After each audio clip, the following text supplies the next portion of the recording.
मागे एबीपी माझावर मुख्यमंत्री एकनाथ शिंदे आणि फडणवीसांची मुलाखत पार पडली होती। त्यामध्ये एकनाथ शिंदेंना प्रश्न विचारला होता की उद्धव ठाकरेंच्या सरकारमधील कोणत्या नेत्याला तुम्ही मिस करताय। तर एकनाथ शिंदेंनी अशोक चव्हाणांकडे पाहिलं, हसले आणि म्हणाले, आता इथं उगाच कुणाचं नाव घ्यायचं आणि त्यांना तिथं अडचण व्हायची, त्यामुळे असं सांगायचं नसतं, गुपचूप कार्यक्रम करायचा असतो। मग फडणवीसांना प्रश्न करण्यात आलेला की पॉलिटिकल सरप्राईज देणारे फडणवीस आता आणखी काय सरप्राईज देणार। फडणवीसांचा plan A Ajit Pawar, plan B Eknath Shinde आणि आता प्लॅन सी अशोक चव्हाण असणार का, या प्रश्नावरती फडणवीसांनी उत्तर दिलं की आता मी आणि शिंदे मिळून 2024 मध्ये मोठं सरप्राईज देणार आहोत।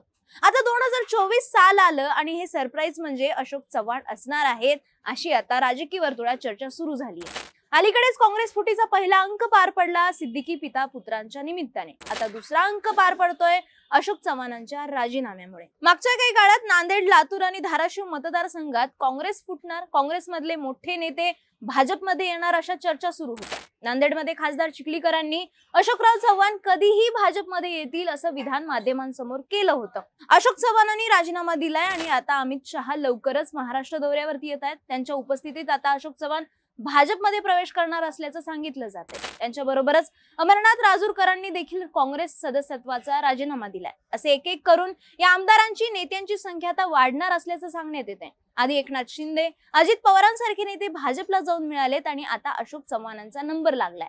पण काँग्रेसमधून अशोक चव्हाणच का? चव्हाणांकडे अशी कोणती राजकीय ताकद आहे जी भाजपला येत्या निवडणुकीत महत्त्वाची ठरणार आहे, हे जाणून घेऊयात या व्हिडिओच्या माध्यमातून। नमस्कार, मी मोहिनी जाधव आणि तुम्ही पाहताय लगाव बत्ती। येणारी राज्यसभा निवडणूक यामागचं महत्त्वाचं कारण आहे असं सांगितलं जातंय। राज्यसभा निवडणुकीच्या तोंडावर राज्यात काहीतरी घडामोडी होण्याची कुणकुण होती। त्यातच राज्यसभेच्या 6 जागांसाठी 15 फेब्रुवारी ही उमेदवारी अर्ज दाखल करण्याची शेवटची तारीख आहे। यामध्येच अशोक चव्हाणांनी काँग्रेस पक्षाच्या प्राथमिक सदस्यत्वाचा राजीनामा दिलेला आहे। त्यामुळे अशी शक्यता वर्तवली जाते की चव्हाणांना भाजपकडून राज्यसभेची उमेदवारी मिळणार आहे।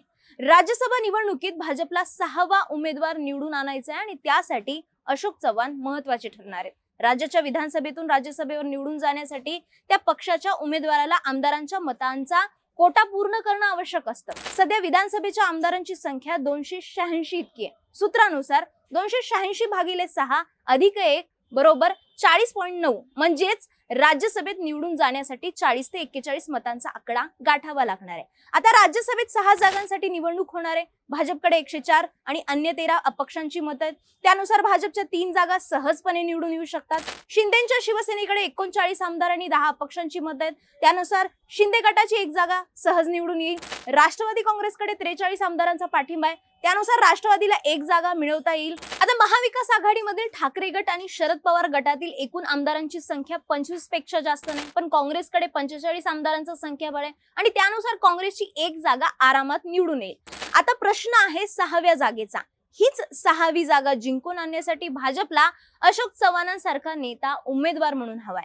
भाजपला अशोक चव्हाणच हवेत याचं दुसरं कारण म्हणजे त्यांच्याकडे असणारी आमदारांची, त्यांचे समर्थक आमदार हे चव्हाणांना पर्यायाने भाजपला मतदान करतील। आता या चव्हाण समर्थक आमदारांच्या फळीमध्ये मराठवाडा आणि विदर्भातल्या काँग्रेसच्या आमदारांची नावं येतात। त्यात परभणीचे काँग्रेसचे आमदार सुरेश वरपुडकर, विधान परिषदेचे आमदार अमरनाथ राजूरकर, जालन्याचे आमदार कैलास गोरंट्याल, विधान परिषदेचे आमदार भाई जगताप, प्रज्ञा सातव, नांदेड दक्षिणचे आमदार मोहनअण्णा हंबर्डे, हदगाव हिम्मतनगर मतदारसंघाचे आमदार माधवराव पाटील जवळगावकर, सोलापूर शहर मध्य विधानसभेच्या आमदार प्रणिती शिंदे, लातूरमधून अमित देशमुख, धीरज देशमुख, देगलूरचे आमदार जितेश अंतापूरकर, नांदेड दक्षिणचे मोहन हंबर्डे, असलम शेख असं आमदारांचं मोठ्या संख्याबळ अशोक चव्हाण गटात येतं। त्यामुळे अशोक चव्हाण भाजपमध्ये आले तर ते एकटे न येता आमदारांची एक मोठी फळीच घेऊन येतील आणि म्हणूनच भाजपला अशोक चव्हाण इथे महत्त्वाचे ठरतात। बरं, फक्त राज्यसभेसाठी हे राजकारण केलं जात आहे असं नाहीये, तर येणाऱ्या लोकसभा आणि विधानसभा निवडणुकीसाठी अशोक चव्हाण महत्त्वाचे ठरतात, कारण मराठवाड्यातील ते नेतृत्व म्हटले जातात। संपूर्ण मराठवाड्याचा नेता म्हणावा असा चव्हाणांशिवाय काँग्रेसकडे इतर कोणताही मोठा नेता नव्हता। दुसरीकडे मराठवाड्यातून गोपीनाथ मुंडे हे भाजपचं नेतृत्व समोर आलेलं, पण त्यानंतर त्या पातळीवरचा नेता भाजपला मराठवाड्यातून घडवता आलेला नाही। आता चव्हाण भाजपमध्ये आले तर ते थेट भाजपचे मराठवाड्यातले नेते असणार आहेत। यामुळे आजवर ज्या मराठवाड्यात काँग्रेस आणि सेना स्ट्रॉंग होती तिथं भाजपचा विस्तार होण्यास मदत होणार आहे, कारण चव्हाणांकडे आजवर होत आलेल्या लोकसभा विधानसभा निवडणुकीसाठीचं जागा वाटप असेल, प्रचाराची रणनीती, अशांची सर्व जबाबदारी अशोक चव्हाणांवरच असायची। त्यामुळे त्यांचं संघटनही तितकंच स्ट्रॉंग आहे. त्यांचे वडील महाराष्ट्राचे चौथे मुख्यमंत्री आणि माजी केंद्रीय मंत्री शंकरराव चव्हाण यांचा वारसाही अशोक चव्हाणांकडे. याशिवाय नांदेड मनपा, नांदेड जिल्हा परिषद, वसंतराव चव्हाण जिल्हा मध्यवर्ती बँक, भाऊराव चव्हाण सहकारी साखर कारखाना यावरती अशोक चव्हाणांचं निर्विवाद वर्चस्व आहे. आणखी एक कारण म्हणजे राज्यात तापलेला मराठा आरक्षणाचा मुद्दा आणि त्यात अशोक चव्हाणांच्या माध्यमातून भाजपला मराठा नेतृत्व मिळणं. भाजपमध्ये स्ट्रॉंग मराठा नेते अगदीच बोटावर मोजणे इतकेच आहेत. मराठा आरक्षणासाठी मोर्चे असोत वा आंदोलनं जेव्हा जेव्हा चिघळतात तेव्हा तेव्हा भाजप अडचणीत येतं. कारण मराठा समाजाच्या समोर पक्षाची बाजू सावरण्यासाठी भाजपमध्ये मराठा नेतृत्वाची पोकळी जाणवते. तेव्हा हीच पोकळी अशोक चव्हाण भरून काढू शकतात. कारण अशोक चव्हाणांनी आजवर मराठा आरक्षणाची बाजू लावून धरली. या माध्यमातून मराठवाड्यातलं मराठा मतदान भाजपकडे खेचून आणण्यासाठी अशोक चव्हाण भाजपला महत्वाचे ठरू शकतात.